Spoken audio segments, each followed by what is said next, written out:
Guys, nagluto ako ngayon guys ng langka. Ayan, nilagyan ko na ito guys ng coconut milk. Ayan, ang mga saho guys.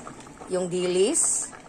Nilagyan ko siya ng ginger or luya, tanglad, sangig guys. Meron ito siya guys, sangig. Ayan o, may sangig ito siya. Tapos kamatis, konting asin, magic sarap, at coconut milk. Ayan siya guys o. Sus kalami sa atong ano guys, tinunuan nga nangka.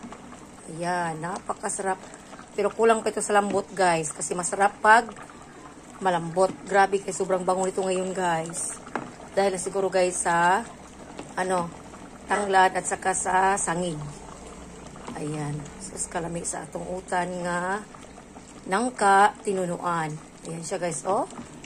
Kasi gusto kong kumain ng guys ba. Na-miss ko ang tinunuan na langka.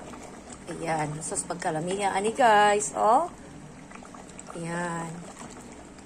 At napakabango nito guys ngayon. Ayan. Pag gusto ko malambot. Yung sobrang lambot talaga. Ayan na.